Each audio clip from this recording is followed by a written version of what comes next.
쪽으로 본인 책임이 원칙이에요. 그런데 배임적 대리인이라고 되어 있죠. 그래서 대리인이요 자기 자신이나 제3자를 위해서 사용했다 이런 말이죠. 이것을 배임적 대리인이다 이렇게 얘기하고요.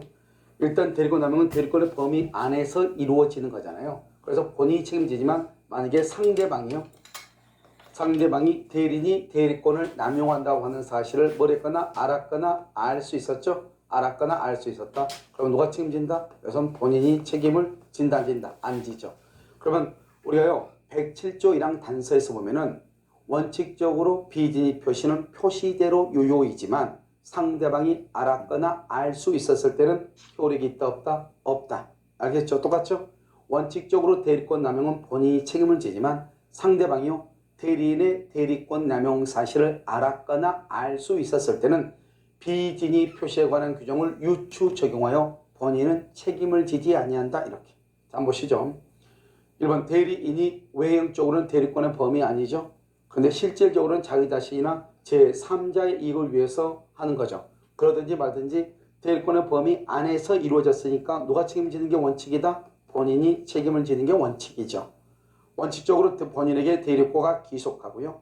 3번 대리인의 대리권 남용 사실을 상대방이 뭐랬거나 알았거나 알 수 있었을 때 때는 여기 107조 1항이 뭐죠? 비진입 표시죠. 비진입 표시를 유추 적용하여 본인은 뭐가 없다? 책임이 없다. 이렇게. 그 다음에 이 대리권 남용은 임의대리 법정대리에 다 대리권 남용이 적용될 수 있고요. 문제는 뭐냐면 대리권을 남용했다고 해서 무권대리가 된다. 그러면 큰일 나. 알겠죠? 무권대리가 되는 것은 아니에요. 왜요? 대리권의 범위 아니니까요. 무권대리란 말을 사용할 수가 없겠죠. 그래서 우리가요. 자기계약 쌍방대리를 위반하거나 공동대리를 위반하면은 그 대리효과, 그 효과는 무권대리행위로 보거든요. 그런데 대리권 남용의 경우는 무권대리로 보는 것이 아니다. 왜? 대리권의 범위 안에서 이루어지기 때문이다. 이런 말이죠. 자, 대리권의 제한이죠. 우리가 이제 여러분요, 한번 보란 말이죠. 먼저 이제 대리권의 범위가 있고 그 범위 안에 들어오면 본인이 책임지고 대리권의 범위를 벗어나면 대리인이 책임지는 거죠. 그런데 대리권의 범위 아니란 말이죠. 그럼 본인이 책임져야 되겠죠? 그런데 대리인이 배임적 대리행위를 해. 그럼 대리권의 남용이죠. 원칙적으로 대리권의 남용은 대리권의 범위 안에서 이루어지기 때문에 본인이 책임을 져야 된다 이 말이죠. 그런데 그 대리권의 남용이 있죠. 그러면 남용이 있으면 본인한테는 손해겠죠. 왜? 대리권의 남용이 있어도 본인이 책임을 지니까. 그러면 본인은 대리권의 범위를 넓혀야 돼요? 좁혀야 돼요? 좁혀야 되겠죠. 그것을 대리권의 제한이라고 얘기하는 거예요. 그러면 대리권의 제한은 몇 가지가 있냐? 우리가 두 가지가 있죠. 하나는 뭐다? 자기계약 쌍방대리 금지가 있고 또 하나는 뭐가 있다? 공동대리가 있는데 먼저 자기계약 쌍방대리 금지를 먼저 한번 보시죠. 먼저 보시면 우리가요. 여러분 이제 뭐가 있냐면 대리권에는 이렇게요. 이게 원칙적으로요. 원칙이 있죠. 이것은 매도인. 우리가 이제 계약서에 보면 매도인이 있고 여기 매수인이 있잖아요. 매도인하고 매수인 이렇게 있죠. 원칙적으로 이러면 어떻게 하죠? 이렇게 본인 갑이라고 하는 사람이 이 병하고 있고 갑이 을한테 이렇게 대리권을 주죠. 대리권을 주면은 을이 병하고 계약을 하잖아요. 그럼 매도인이라는 뭐라고 쓴다? 나는 갑의 대리인 을이다 이 말이죠. 대리인 을 이렇게 하죠. 그 다음에 여기 상대방은요 병 이렇게 쓰죠. 병 이렇게. 알겠죠? 그런데 여기서 여러분요 자기 계약이라는 건 뭐예요? 자기 계약. 자기 계약이라는 것은 이 본인 갑이요 대리인한테 집을 좀 팔아달라고 대리권을 줬거든요. 그런데 대리인 딱 보니까 건물이 너무 마음에 드는 거예요. 그래서요 자기가 사버리는 거예요. 자기가요. 그럼 여기는요 계약서는 갑의 대리인 을이다 이렇게. 그 다음에 자기가 사죠. 그러니까 이것을 자기 이름을 쓰죠. 이걸 자기 계약이라고 하는 거예요. 그럼 문제는 뭐예요? 자기 혼자서 북치고 장구치고 다 하는 거죠. 그러니까 본인한테는 이익이겠어요? 손해겠어요? 손해가 되겠죠. 그래서 우리가요 자기 계약 쌍방대리를 금지하는 이유는 그것은 본인의 이익을 해치기 때문에 못하게 하는 거예요. 알겠죠? 그 다음에 여기 쌍방대리입니다. 쌍방대리. 갑이라고 하는 사람이요 미국으로 이민을 가기 위해서 집을 하나 팔아달라고 을한테 대리권을 줬어요. 근데 미국에 있는 사람은요 한국으로 귀국하기 위해서 집을 하나 사달라고 대리권을 준단 말이죠. 두 사람 다 대리권을 줬죠. 그럼 어떻게 한다? 여기는요 나는 갑의 대리인 을입니다. 이렇게. 여기는요 병의 대리인 을입니다. 이렇게 쓰죠. 그러니까 대리는 혼자서 북치고 장구치고 다 하죠. 만약에 이 을이요, 갑하고 친분이 있다. 갑하고 친하다 이 말이죠. 그러면 여기 뭐죠? 병이 손해를 볼 가능성이 있고요. 병하고 친분이 강하다. 그러면 갑이 손해를 볼 가능성이 있죠. 결국 자기계약이나 쌍방대리의 경우는 본인에게 손해를 끼칠 염려가 있죠. 그래서 허용되지 아니한 거예요. 아시겠죠? 자, 보면 대리는, 그런데 자기계약 쌍방대리는 무조건 금지가 되는 것이 아니고 본인의 허락이 있거나 그 다음에 채무를 이행할 때는 가능한 거예요. 그러니까 본인의 허락이 없거나 채무 이행이 아니면 원칙적으로 자기계약 쌍방대리를 못하는 거예요. 아시겠죠? 자, 보시면 허용되는 경우 있죠? 자, 기업, 법무사죠? 법무사는요, 쌍방을 대리, 즉 매도인과 매수인 쌍방을 대리해서 등기 신청을 할 수 있죠? 그래서 우리가 부동산 등기법에 보면은 민법 124조는 부동산 등기법에는 적용되지 않는다 이렇게. 쌍방 대리 금지는 적용하지 아니한다. 그 말은 무슨 말이죠? 등기는 쌍방 대리가 허용이 된다. 이런 뜻이겠죠. 아시겠죠? 그래서 가능하고요. 네, 친권자가 자신의 부동산을 미성년자인 자녀에게 증여하고자 자녀를 대리한, 자녀가 누구죠? 이 자녀가 본인이죠. 대리한단 말이 뭐죠? 법정 대리다 이 말이죠. 법정 대리 이렇게요. 그러니까요, 아버지가, 친권자가 먼저 아버지가요, 자기 자식한테 아파트를 공짜로 증여하고 싶은데 아들이요, 미성년자인 거예요. 미성년자 17살 이 말이죠. 그럼 어떻게 돼? 아버지가 아들을 대리하고요. 그래서 아버지는 증여자죠. 증여자. 그 다음에 아들은 누구죠? 아들은 수중자죠. 받는 것이니까 수중자요. 그래서 증여자 갑. 수중자는 의뢰 대리인 갑. 이렇게. 그래서 혼자 사는 거죠. 그래서 자기 계약이지만 미성년자인 본인한테 유리하잖아요. 그래서 유효가 되는 거예요. 그 다음에 주식에 있어서 명의 개설을 하죠. 이것도 판례가요, 허용된다 이렇게 얘기했고, 내는요, 대주와 차주가 사채업자 가지고 알선이죠. 알선업자죠. 알선양선.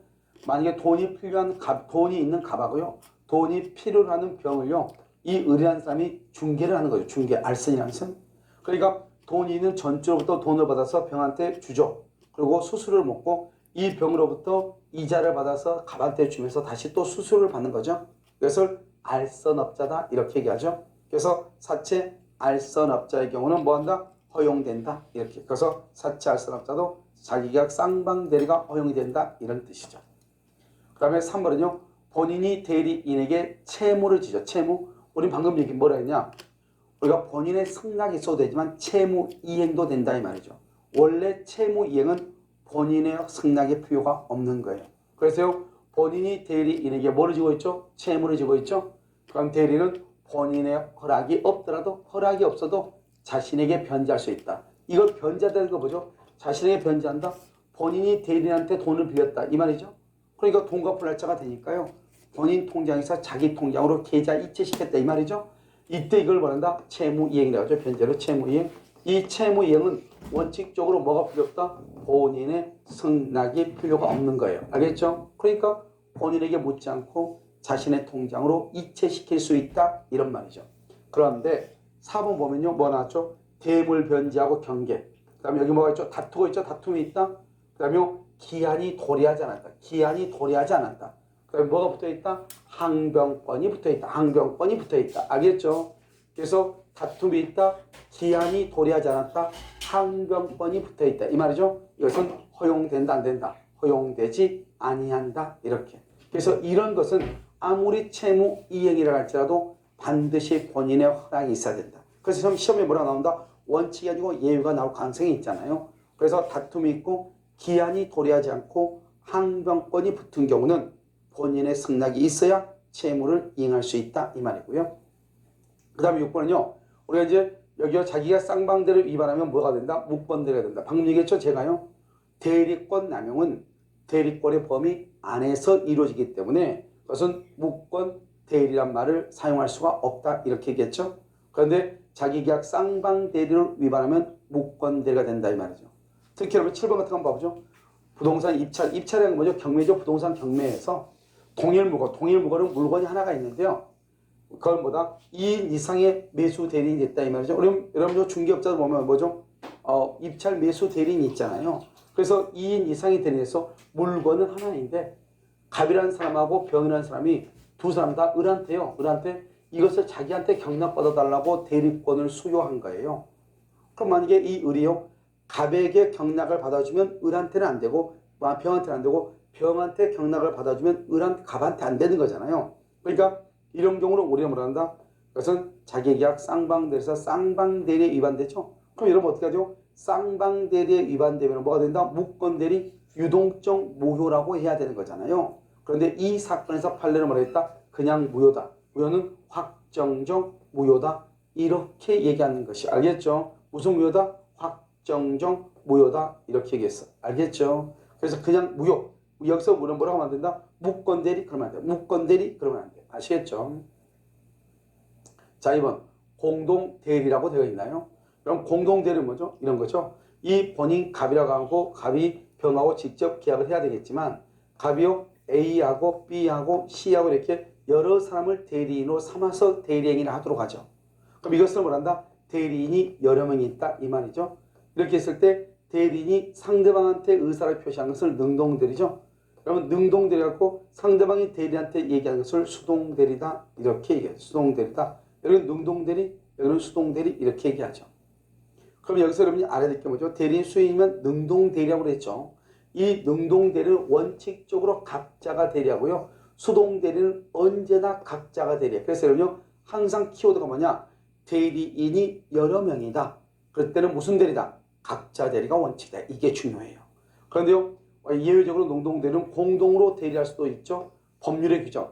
법률의 규정은 뭐가 있죠? 친권자가 있고요. 수권행위에 의해서 공동으로 대리하도록 할 수 있어. 근데 이때의 공동은 의사 결정을 하는 것을 공동으로 하는 것이지 표시를 공동으로 하는 것이 아니다 이 말이죠. 즉 현명을 공동으로 하는 것이 아니고 의사를 결정할 때 공동으로 해라 이런 말이죠. 한번 볼까요? 공동대리, 능동대리는 원칙적으로 각자가 대리한다. 수동대리는요 언제나 각자가 대리다. 그래서 여러분 시험에 뭐라고 나온다 이렇게 나오죠? 대리인이 소인일 때는 각자 대리가 원칙이다. 맞는 말이죠? 그런데 여기 봐봐요. 수동대리는요 능동대리에 관한 모든 규정이 다 적용되는 것은 아니고 부분적으로 적용돼. 왜 그러죠? 수동대리는 언제나 각자 대리인데 능동대리는 뭐 할 수 있다? 원칙은 각자이지만 법률의 규정이나 수권 행위에 의해서 뭘 할 수 있다? 공동으로 할 수도 있거든. 그러니까 능동대리는 각자 대리가 원칙이지만 공동대리를 할 수도 있다. 그런데 수동대리는요 언제나 무슨 대리다? 각자 대리다 이 말이죠. 그래서 수동대리의 경우는 공동대리라고 하는 것이 없기 때문에 능동대리에 관한 법원칙이 모두 다 적용되는 것은 아니다 이런 말이죠. 아시겠죠? 그 다음에 위반하면 뭐가 된다? 무권 대리가 된다 이렇게. 5번 대리권 소멸이라고 되어 있나요? 자 1번 보면 임의대리권과 법정대리권의 공통 소멸 사유로는 본인으로는 뭐가 있다? 사망. 대리인도 뭐가 있다? 사망. 이렇게 했죠? 그 다음에 대리인은 뭐가 있어? 성년 후견 개시 심판하고 파산 선고 이렇게 했죠. 그래서 본인은 오로지 사망 하나밖에 없어. 이게 중요해. 대리인은요 사망, 파산, 성년 후견 개시 심판 이렇게. 여기서 성년 후견 개시라고 하는 것은 봐봐. 대리인이 성년 후견 개시 심판을 받았다. 즉 대리인이 되기 전에 성년 후견 개시 심판을 받은 것이 아니고 대리인이 될 때는 멀쩡했는데 대리인으로 되고 난 다음에 성년 후견 개시 심판을 받았다. 대리인이 되고 난 다음에 파산 송고를 받았다 이 말이죠. 이랬을 때 대리권이 소멸한다 이런 말이죠. 재밌는 말이죠. 여기요. 법률행위에 의해서 수여된 대리권이죠. 법률행위. 우리가 법률의 규정 그러면 법정대리죠. 법률행위 그러면 뭐죠? 이것을 임의대리라고 얘기하는 거예요. 그럼 법률행위는 뭐가 있죠? 단독과 계약과 합동행위가 있죠. 단독행위로 인해서 대리권 수여, 수권행위, 계약에 의해서 대리권이 주어지는 것을 위임계약, 즉 원인된 법률관계다 이렇게 표현하는 거잖아요. 그러니까요. 이 법률행위라는 것은 단독행위인 수권행위와 계약인 위임계약에 의하여 수여된 대리권 이것을 우리는 임의대리라고 하죠. 이 법률행위에 의해서 수여된 대리권을 법정대리다 그러면 큰일 나는 거예요. 그래서 임의대리권은 본인의 사망, 대리인의 사망, 파산, 성년 후견 개시 심판 이것뿐만 아니라 법정대리에 넣는 두 가지가 있다. 하나는 뭐다? 수권행위를 철회하거나 원인된 법률관계가 종료가 되거나 이렇게 두 가지. 그래서 원인된 법률관계가 종료되거나 수권행위가 뭐가 되거나 철회가 되거나 이렇게 이 두 가지의 경우 알겠죠? 대리권은 뭐가 된다? 소멸한다 이런 말이에요. 무슨 말인지 알겠죠? 그러니까 여러분요 이 원인된 법률관계 종료하고 숙권행위 철회라고 하는 것은 법정 대리는 없죠. 그래서 여러분 시험에 뭐 나올 수 있죠? 다음 중에서 법정 대리의 소멸 사유가 아닌 것 뭐다? 숙권행위의 철회 원인된 법률관계의 종료 이렇게 얘기하는 것이죠. 자 3번요. 미성년자가 성년이 되죠? 성년이 됐다고 하는 것은 제한 능력자가 능력자가 됐다 이 말이죠. 그러면 법정 대리권이 소멸하는 것이죠. 여기 보면 피성년 후견인이 아닌 자가 피성년 후견인이 아닌 사람이 대리인이 된 후 그 사람한테 성년 후견 개시 심판이 되죠. 그러면 그때서야 대리권이 소멸한다 이 말이죠. 그때서야 대리권이 소멸한다. 무슨 말인지 알겠죠? 이렇게. 자, 그 다음에 이제요. 우리 이제 대리권 관계가 끝났고요. 이번에는 우리가 대리 행위 관계를 한번 살펴본다 이 말이죠. 그래서 대리 행위는 뭐죠? 대리인과 상대방이라고 되어 있죠. 이렇게 되는 거죠. 갑이 있고 병이 있고 여기 을이 있죠. 을이 대리죠. 이제는 여기서 대리권이 주어졌잖아요. 대리권이요. 그러면 이제 이 을을 우리는 대리인이라고 얘기하는 거예요. 그럼 대리인이 어떻게 하죠? 상대방하고 뭘 한다? 계약을 하죠. 계약이요. 상대방하고 계약을 한다. 이렇게. 이 계약을 우리는 뭘 한다? 대리인이 법률행위를 하죠. 이것을 대리행위라고 해요. 그럼 대리행위는 어떻게 한다? 그것은 본인의 이름으로 하는 거예요. 본인의 이름으로 하는 거예요. 그럼 본인의 이름을 어떻게 한다? 나는 갑의 대리인 을이다 이 말이죠. 이것을 우리는 한다. 을은 갑을 위해서 하죠. 이것을 뭐라고 표현한다? 본인을 위한다는 표시죠. 그래서 본인을 위한다. 나는 본인을 위해서 갑을 위해서 하는 사람이다 이 말이죠. 본인을 위한다는 표시 이렇게 얘기하고요. 이것을 다른 말로 뭐라 한다? 대리행위의 표시. 다른 말로 뭐라 한다? 이것을 대리관계의 표시라고 얘기하는 거예요. 그러니까 이것을 한마디로 뭐라 한다? 현명이다 이렇게. 이런 현명은 뭐죠? 현명? 이름을 나타낸다 이 말이죠. 우리 보통 보면 남자들끼리요. 만나면 악수하면서 명함을 주고받잖아요. 이게 나는 누굽니다. 이거잖아요. 이것을 우리는 현명이다 이렇게 얘기하는 거죠. 간단히 얘기하면. 그런데 문제는 뭐냐면 대리행위를 할 때는 어떻게 한다? 누구의 이름으로 한다? 본인의 이름으로 하는 거예요. 본인의 이름으로. 그럼 여러분 이름이란 게 뭐예요? 이름이란 항상 책임을 진다는 거예요. 지금 우리가요. 이 토마토 패스 있죠? 토마토 패스에서 여러분요. 우리가 이제 공중에서 과정을 여기 지금 TV로만 방송하는 것이 아니고 학원에서 실시간으로 강의되는 내용을 그대로 녹화해서 다시 또 무료로 또 제공한단 말이죠. 그러니까 여러분 여기 보시면 여기 토마토 패스라고 하는 것은 뭐냐? 여러분 공인중개사 여러분의 공인중개사 합격을 책임지겠다 이 말이죠. 어디에서? 토마토 패스에서. 그래서 여러분 본인이 뭐죠? 본인이 책임진다 이 말이죠. 그래서 우리는요 책임을 진다는 것은 누가 책임진다? 본인이 책임을 진다 이 말이죠. 본인의 이름으로 이 말은 본인이 책임을 지는 것이다 이런 말이죠. 그럼 지금 이해되셨나요? 그러니까 여러분요 이것을 우리는 뭐라 한다? 대리행위라고 얘기하는 것이다 이런 말이에요. 이해됐죠 지금? 그러니까 여러분 여기서 알아야 될 것은 뭐냐면 우리가 대리인이 모든 계약을 체결하면 모든 책임은 본인이 진다 이 말이에요. 본인이. 그러니까 결국 대리인은 책임을 질 일이 있어요 없어요? 책임을 질 일이 없죠. 그래서 뭐라고 표현한다? 대리인은 행위 능력자일 필요가 없다 이렇게 표현을 하는 거예요. 그래서 대리인은 행위 능력이 있을 필요가 없는 거예요. 무슨 말인지 알겠죠? 이것을 우리로 뭐라 한다? 이제 대리권, 대리행위 이렇게 얘기하는데요. 지금 여기가 보면 대리인이 권한 내에서 본인을 위한 것은 표시, 이 본인을 위한다는 표시, 이것을 우리는 뭐라 한다? 현명이다 이렇게 했죠. 현명을 해야죠. 현명을 하면은 그다음 본인에게 효력이 생긴다 이 말이죠. 본인에게요.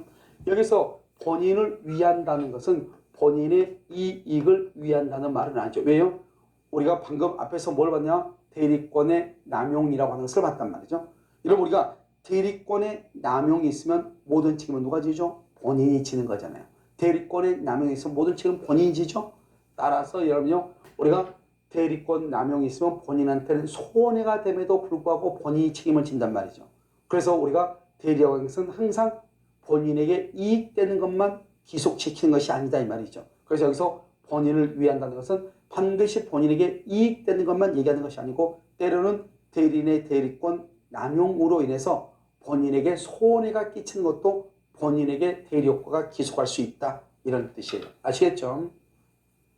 2번, 현명의 방식에는 제한이 없으므로 묵시적으로도 할 수 있다.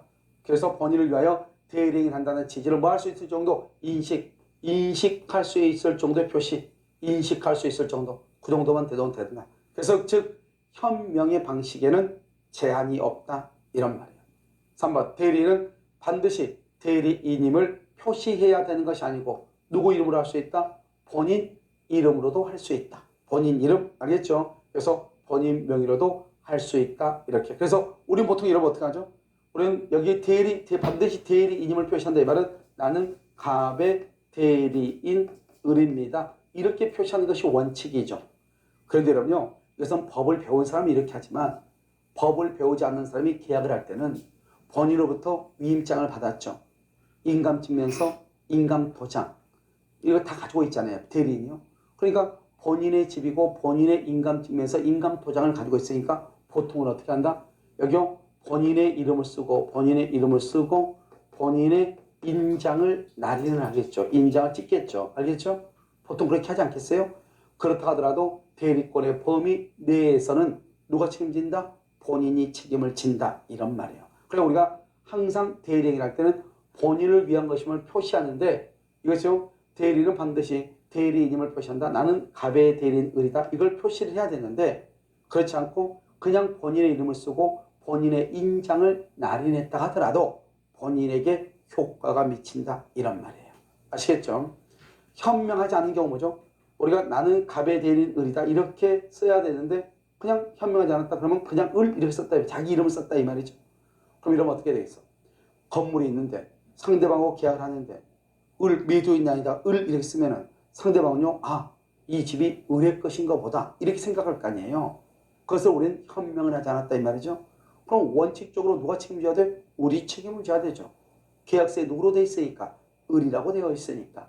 즉 대리인이 본인을 위한 것, 이걸 현명이죠. 현명을 하지 않는 경우 누구를 위한 건다? 대리인을 위한 것으로 본다. 여기서 본다는 추정한다. 그러면 큰일 나. 본다야, 본다.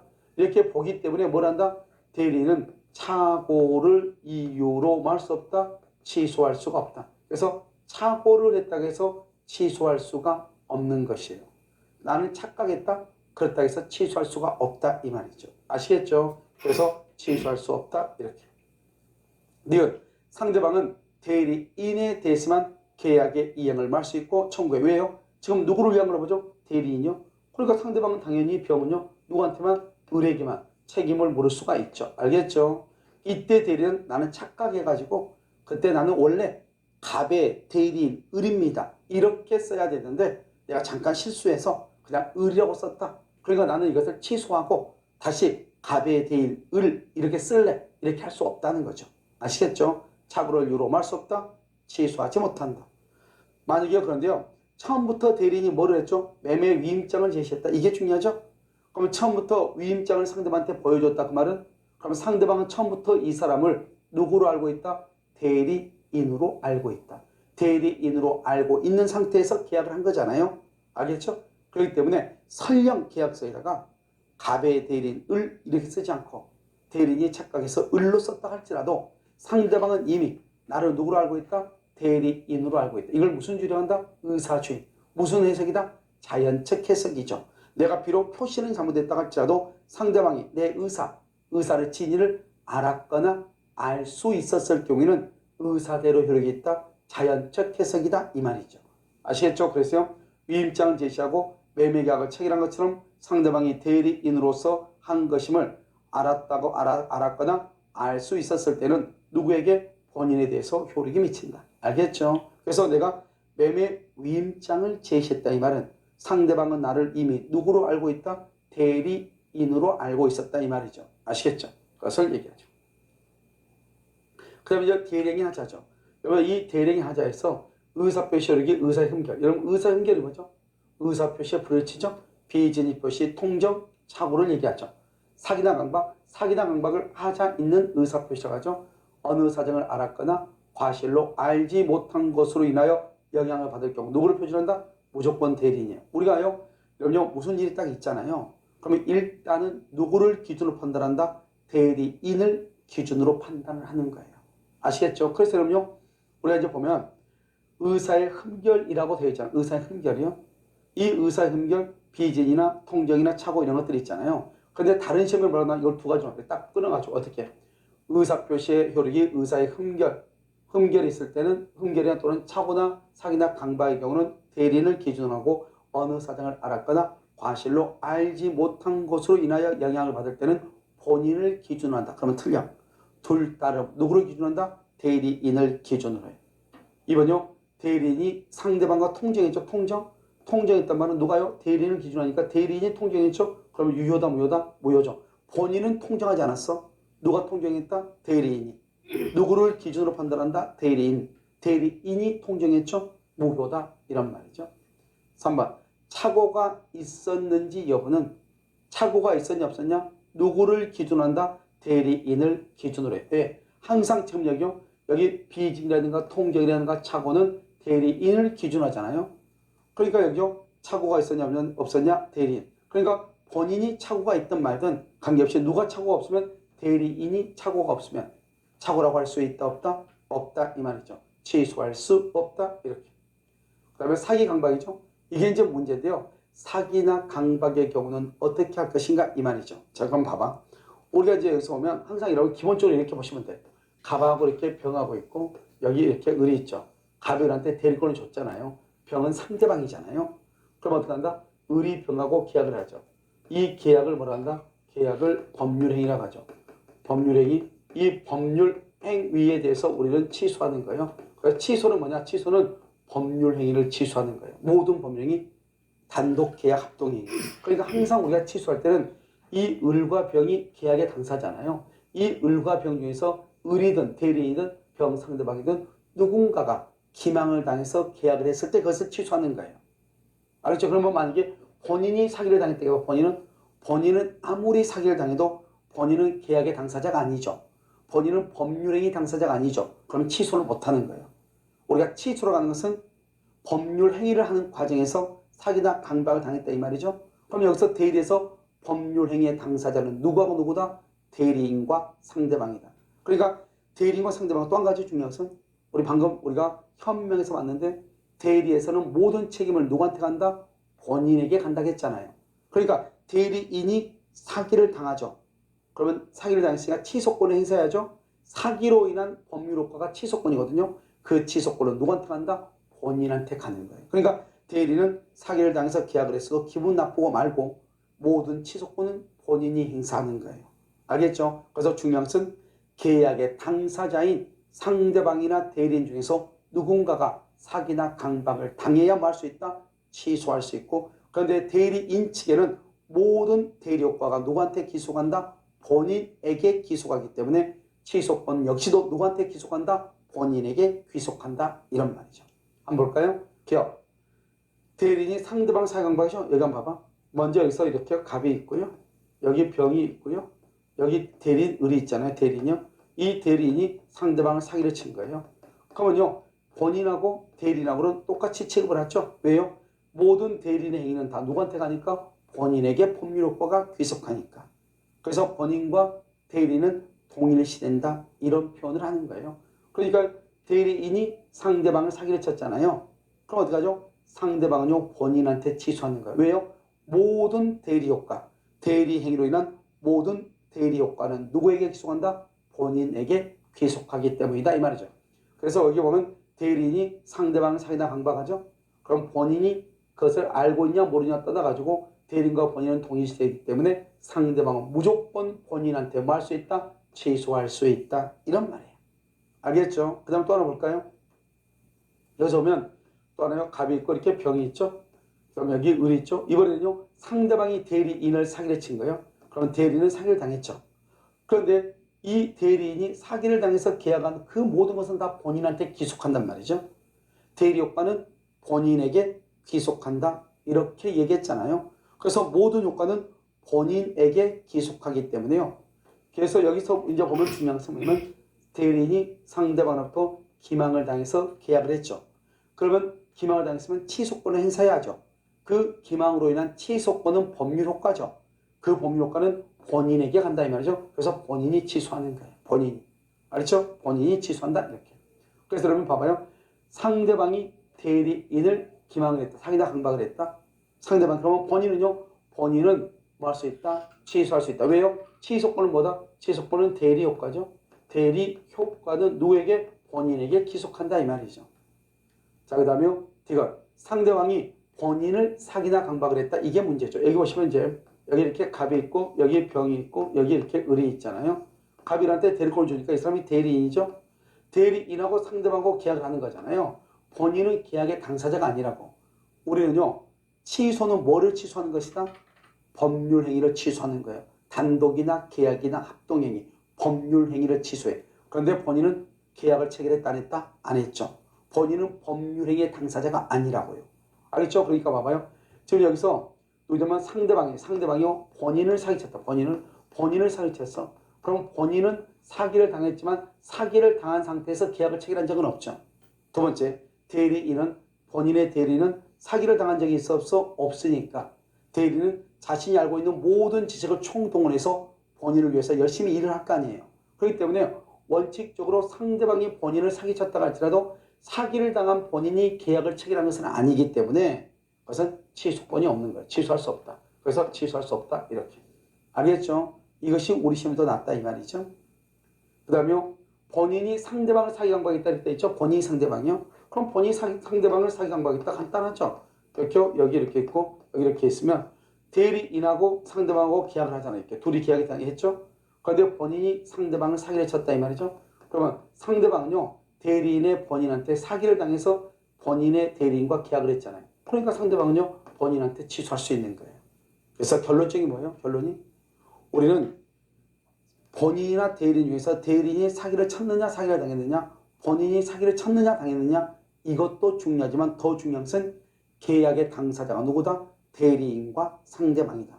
이 계약 당사자의 대리인과 상대방 중에서 누군가가 사기를 당했거나 누군가가 사기를 치면은 그때는요 우리는 취소를 하거나 이렇게 할 수 있는데 본인은 절대로 계약의 당사자가 아니잖아요. 그러니까 본인 자신이 사기를 당했는데 본인은 계약을 체결한 적이 없다 이 말이죠. 그러면 본인은 취소할 수가 있다 없다? 없다 이렇게 정확하게요. 5번 매수인의 대리인이 매도인의 배명에 몰했다. 적극 가담했죠. 누가요? 대리인이 적극 가담했죠. 그런데 본인은 적극 가담하지 않았다 이 말이죠. 그런데 우리는 대리행위 하자는 누구를 기준으로 판단한다. 대리인을 기준으로 판단한다. 따라서 그것은 103조에 위반된다 이 말이죠. 6번 불공정한 법률행위. 우리가 불공정한 법률행위를 판단할 때 궁박은 본인, 경솔과 무경험은 대리인을 기준으로 판단하는 거잖아요. 그래서 여기서 경솔과 무경험은 대리인, 궁박은 본인이다 이렇게. 그 다음에요. 여기 이제 7번의 경우는 7번은요. 우리가 이제 116조 제2항인데요. 특정한 법률행위를 위임한 경우에 대리인이 가장 중요한 게 본인의 지시라는 거예요. 왜냐면 이 말이 없잖아요. 본인의 지시란 말이 없어. 무조건 모든 대리인이 하자는 누구를 표준으로 판단한다. 그것은 대리인을 기준으로 판단하는 거예요. 그런데 여기요. 지금 누가 지시했다? 본인의 지시에 쫓아. 그 행위란 때는 본인은 대리인의 부지. 대리인의 부지가 뭐죠? 대리인이 알지 못한다고 주장하지 못한다. 누가요? 본인은 대리인의 부지를 주장하지 못한다. 그 말은 누구를 기준으로 판단한다? 본인을 기준으로 판단한다. 이런 말이죠. 그러니까 원칙적으로 아무 말이 없이 대리행위 하자다. 그러면 그것은 누구를 기준으로 판단한다? 대리인이다. 그런데 만약에 본인의 지시란 말이 있다. 본인의 지시. 그때는 누구를 기준으로 판단한다? 본인을 기준으로 판단한다. 이런 말이에요. 아시겠죠? 자, 그럼 3번 대리인의 능력이죠. 우리가 방금 앞에서 봤듯이 모든 대리행위의 효과. 그것은 누구에게 법률효과가 기속한다? 본인에게 법률효과가 기속한다. 따라서요. 대리는 책임을 진다 안 진다? 안 지죠. 따라서 대리는 행위 능력자임을 요하지 않는 거예요. 알겠죠? 하지만 대리는 무슨 능력이 있어야 돼? 의사 능력이 있어야 돼. 만약에 대리인이 의사 무능력자다? 그러면 그것은 대리인은 무효가 돼. 반드시 행위 능력이 있을 필요가 없다? 그러면 제한 능력자도 관계없다. 이 말이죠. 하지만 의사 능력은 있어야 된다. 자, 대리인이 제한 능력자다. 그럼 어떻게 해야죠? 대리인이 제한 능력자다. 먼저 여러분요. 수권행위죠. 수권행위는 누가 주는 거죠? 본인이 주는 거죠. 대리인이 숙권행위를 하는 게 아니죠. 그래서 대리인은 아무리 제한 능력자일지라도 숙권행위를 취소할 수 없어. 숙권행위는 오로지 누구만 취소할 수 있다? 본인만 취소할 수 있다. 알겠죠? 자, 그 다음에 두 번째는요. 여기요. 숙권행위는 본인의 단독행위죠. 그래서 대리인은 제한 능력자일지라도 취소할 수 없다. 이렇게. 근데 우리가 보통 우리가 대리권을 수여할 때는 숙권행위에 의해서 대리권을 수여하는 것이 아니고 보통은 뭐란다? 보통 위임장을 주죠. 위임장. 알죠? 그래서 그걸 위임계약이라고 하죠. 그럼 이 위임계약 계약은 법률행위죠. 법률행위는 뭐가 있어야 돼? 행위 능력이 있어야 돼. 행위 능력이 없으면 뭐 할 수 있다? 취소할 수 있어. 그래서 만약에 대리인이 제한 능력자면 위임계약은 뭐 할 수 있다? 취소할 수 있다. 자, 문제는요. 대리행위를 취소할 수 있다. 대리행위는 뭐 할 수 없다? 취소할 수 없다고 되어 있죠. 왜요? 대리인은 우리가 대리에서는 모든 책임은 누가 진다? 본인에게 기속하죠. 대리인은 행위 능력자를 유한다, 유하지 않는다? 유하지 않죠. 그래서 대리인은 제한 능력자라도 미성년자일지라도 대리인이 될 수 있다.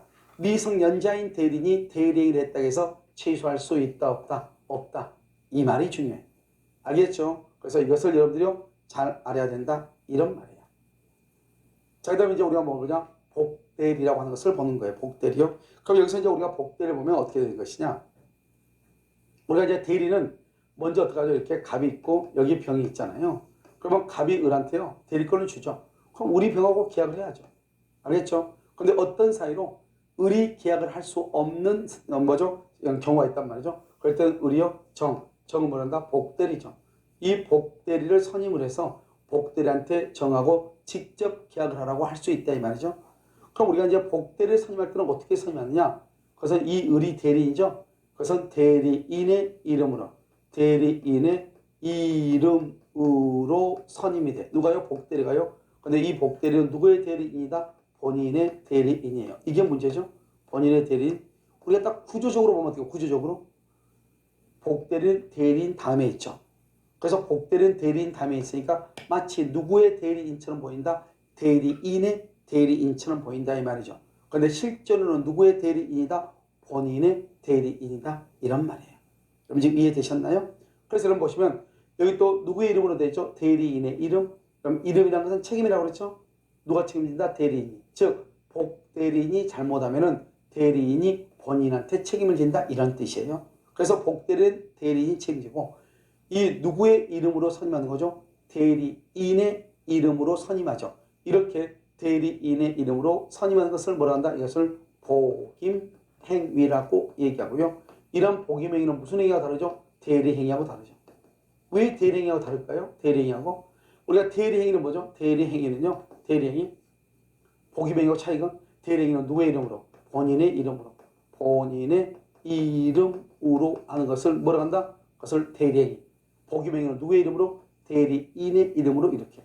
그래서 복임행위는 대리행위가 아닌 것이에요. 무슨 알겠죠? 그래서 여기서 한번 보시면 1번 복대리는 대리인이 권한 내의 행위를 하기 위하여 대리인 자신의 이름으로 대리인의 이름으로 선임한 누구의 대리인이다? 본인의 대리인이다. 이렇게 본인의 대리인. 그러니까요. 그러면 이 복대리가 이제 다른 사람하고 계약을 하려면 현명을 해야 될 거 아니에요. 현명. 근데 현명을 할 때 어떻게 얘기한다? 나는 갑의 대리인 을의 복대리인 정이다. 이렇게 한다? 그렇지 않죠. 그래서 나는 갑의 대리인 을 이것을 지워야 돼.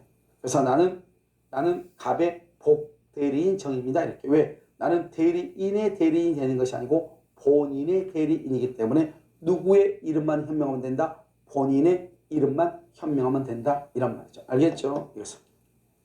자, 이건요. 대리인의 복임행위죠. 이런 복임행위는 방금 얘기했죠. 누구의 이름으로? 복임행위는 대리인의 이름으로 선임되죠.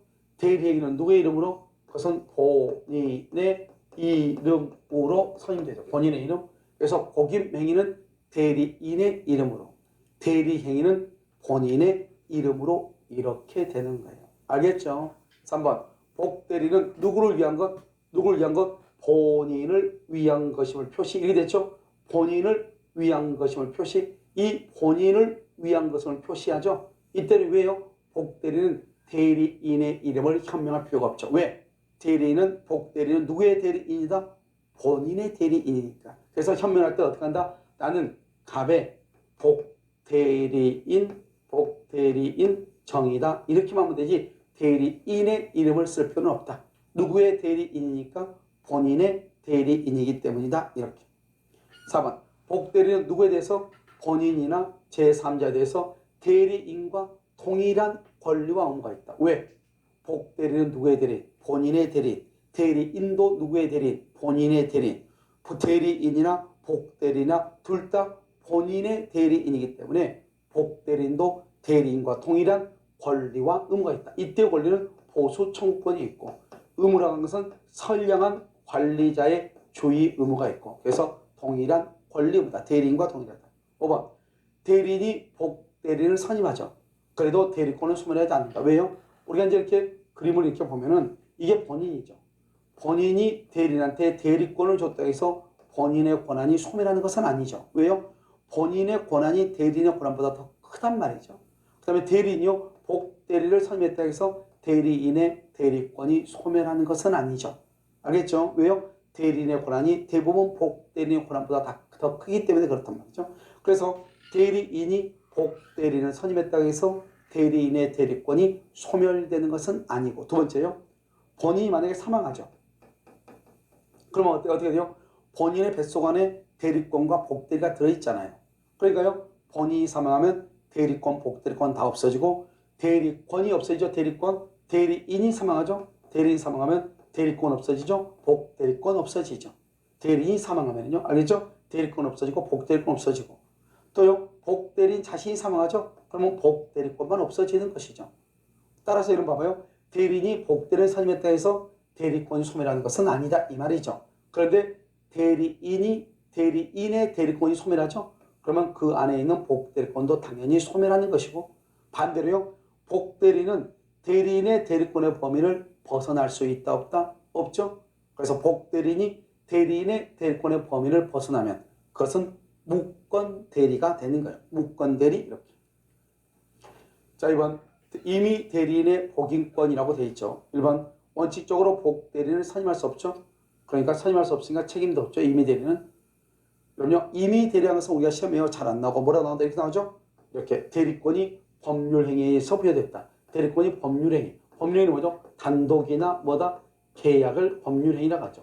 단독에는 뭐가 있다? 본인의 수권행위가 있고 계약은 뭐가 있다? 위임계약이 있죠. 이 위임계약을 뭐라 한다? 원인된 법률관계라고 하죠. 이렇게 수권행위는 단독행위고 위임은 계약이죠. 이렇게요. 먼저 단독행위나 계약에 의해서 수여된 대리권 이것을 임의대리라고 얘기하는 거예요. 알겠죠? 그래서 임의대리는 본인의 성락이 있거나 부득이한 사유가 있을 때만 선임할 수 있고 이때 선임 감독의 과실 책임을 진다. 여기서 이제 우리가 이제 말장난이 나온단 말이죠. 어떻게 말장난이 나오냐? 이렇게요.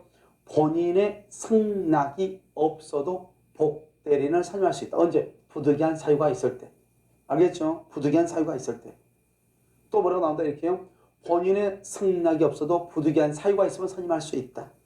그 다음에 부득이한 사유가 있는 경우가 아니면 복대리인을 선임할 수 없다. 그럴싸하죠? 임의 대리는 부득이한 사유가 없으면 복대리인을 선임할 수 없다. 그럼 틀려. 부득이한 사유는 없어도 뭐가 있으면 본인의 승낙이 있으면 선임을 해. 아시겠죠? 그래서 이것은 말장난을 치니까요. 이런 보시고 여기는요. 법률 행위에 의해서 부여되면 임의 대리인데 법률의 규정에 의해서 대리권이 수여가 되면 그걸 뭐라 한다? 법정 대리 친권자를 얘기하는 것이에요. 그 다음에 3번 대리인이 누구의 지명이다? 누구의 지명? 본인의 지명. 대리인이 본인의 지명에 의해서 복대리인을 선임을 했어. 근데 그 복대리인이 그 일을 하기에는 부적임하거나 불성실해. 이럴 때는 어떻게 한다? 대리인은 빨리 본인한테 그 사실을 통지하거나 그 복대리인을 어떻게 한다? 해임을 시켜야 돼. 그런데 빨리 통지하거나 해임을 시켰으면 대리인은 책임이 없어. 그런데 통지를 하지 않거나 해임을 게을리해서 본인한테 손해가 발생했다? 그럼 본인한테 책임을 질 수 있어. 알겠죠? 그래서 대리인이 본인의 지명에 의해서 복대리인을 선임한 경우에는 그 부적임 또는 불성실함을 알고 본인에게 대한 뭐나 통지나 해임을 태만히 한 때가 아니면 책임이 없다. 즉 통지나 해임을 태만히 하면 책임이 있다. 통지나 해임을 태만히 하지 않으면 책임이 없다. 같은 말이죠. 아시겠죠? 이 말을 잘 알고. 4번 특별한 사정이 없는 한 본인이 복대리인 금지의 의사를 명시하지 않는 한 그것은 묵시적 승낙이 있는 것으로 본다. 이건요 무조건 묵시적 승낙이 있는 것으로 보는 것이 아니고 우리가요 직접 본인이 하지 않아도 모방한 것들이 있죠. 알겠죠? 내가 직접 하지 않아도 대리인이 직접 하지 않아도 모방한 것들이 있어. 그것은 복대리인에 대해서 복대리인을 선임해서 할 수 있다. 즉 아무 말이 없으면 복대리인 선임에 대해서 묵시적 승낙이 있는 것으로 본다 이란 말이죠. 아시겠죠? 이것은 17회인가 딱 한 번 나온 적이 있다. 자 3번은요 법정대리의 보유권이죠. 그럼 임의대리하고 법정대리하고 다르죠. 그럼 임의대리는 뭐예요? 임의대리. 그럼요 임의대리는 법률행위죠. 법정대리는 뭐예요? 법률의 규정이죠. 이게 바로 차이가 있다 이 말이죠. 알겠죠? 그런데요 우리 이제 법정대리는 뭐냐? 법률의 규정이나 법원에 의해서 선임이 된 거죠. 그래서 법정대리는 그 책임으로 복대리인을 선임해. 그 책임, 이때 책임 뭐다? 무과실 책임이다. 무과실 책임이다. 그 말은 너가 무과실은 잘못이 없어도 책임을 진다 이 말이죠. 너가 잘못이 있든 없든 책임을 진다 한다면 복대리를 선임해도 돼? 이게 법정대리예요. 그러니까 법정대리 이 말의 뜻은 법정대리는 언제든지 복대리를 할 수 있다, 선임할 수 있다 이 말이에요. 그래서 그 책임으로 선임한다 이 말은 언제든지 선임할 수 있다. 1번 법정대리인이 무슨 사유? 부득이한 사유. 여러분요 임의대리는 두 가지가 있었죠. 본인의 승낙이나 부득이한 사유라고 하는 것이 있었죠. 그런데 여기 법정대리는 본인의 승낙이란 말은 논리적으로 있을 수가 없죠. 왜요? 지금 여기가 갑이고요. 여기 병이고요. 여기 이렇게 을이잖아요. 을. 그런데 여기서 갑하고 병하고 을이잖아요. 여기요. 그런데 여러분요 이게 법정대리란 말의 뜻이 뭐죠? 얘가 미성년자다 이 말이죠. 본인이. 그러니까 본인이 유효한 법률행위를 할 수 없는 것을 대리인이 대신하는 게 법정대리란 말이죠. 그런데요 유효한 법률행위를 할 수 없는 사람이 자기 아버지한테 내가 허락할 테니까 뭐뭐 일을 좀 하고 와라. 말이 안 되는 거잖아요. 그러니까요 원칙적으로 법정대리에서는 본인의 승낙이란 말은 없고 오직 부득이한 사유밖에 없는 거예요. 알겠죠? 그래서 법정대리인이 부득이한 사유로 선임한다. 선임 감독의 과실책임이다. 이렇게. 그 다음에 3번은요. 법정대리인이 선임한 복대리죠. 여러분 봐봐. 누가 선임하든 관계없이 복대리는 언제나 임의대리예요. 왜요? 지금부터 보란 말이죠. 법정대리는 뭐가 있다? 법률의 규정이 되죠. 법정대리는 법에 규정되어 있죠. 자, 두 번째는요. 법정대리라고 하는 것은 뭐다? 법원이 선임하는 게 법정이죠. 그런데 여러분요. 임의대리는 법원이 선임하는 것이 아니고 대리인이 선임하는 거죠. 법정이지만 비록 법정 대리인이 선임했죠. 사람이 선임했죠. 그래서 그것은 논리적으로 임의대리인일 수밖에 없고요. 그러니까 결론적으로 우리가 복대리는 대리인의 이름으로 선임이 되는 게 복대리잖아요. 그래서 복대리는 언제나 임의대리인일 수밖에 없다. 그래서 복대리는 언제나 무슨 대리다? 임의대리다. 이 말이 중요한 것이에요. 아시겠죠? 자 이제 영어 복대리권 소멸 한번 볼까요? 우리가 얘기했잖아요. 이게 본인이 있고 대리권이 있고 복대리권이 있다. 여기 대리권이 있고요. 그 다음에 여기 복대리권이 이렇게 있잖아요. 이건 본인이 이렇게 있잖아요. 그러면요 당연히 본인이 사망하죠. 그러면 대리권도 없어지고 복대리권도 없어지는 거예요. 알겠죠? 그래서 여기서 보면 일반적 소멸사유 본인의 사망, 복대리인의 사망, 성년, 우경, 개시, 심판, 파산 이런 것들이 있고요. 물론 이것만 있는 것이 아니고 대리인이죠. 대리인. 그래서 대리인의 본인 일반적 사망. 그 다음에 대리인의 대리권 소멸하죠. 복대리권은 대리인이 사망, 성년, 우경, 개시, 파산. 그러면 대리권이 없어지죠. 그럼 당연히 복대리권도 없어지는 것이죠. 알겠죠? 그래서 이런 것들을 이제 뭐라 한다? 복대리권의 소멸이다. 그래서 복대리권은 아무튼요. 복대리권은 본인이 사망하거나 대리권이 사망하거나 그 다음에 복대리인이 사망하거나 이렇게. 알겠죠? 이런 사망의 원인에 의해서 당연히 다 소멸하는 것이다. 이런 말이죠. 알겠죠? 이것을 복대리권의 소멸이다. 이렇게 얘기하는 거예요. 이제 우리가 이제 다음 시간에 이제 뭘 볼 것이냐. 가장 중요하죠? 그래서 무권 대리에 대해서 우리가 한번 살펴볼 건데요. 지금까지는 우리가 이제 일반적으로 이제 유권 대리에 대해서 살펴봤잖아요. 그래서 우리가 이제 다음 시간에는요. 가장 중요한 매번 한 번도 빠지지 않고 나오는 문제죠. 그래서 무권 대리에 대해서 우리가요. 다음 시간에 살펴보도록 그렇게 하겠습니다.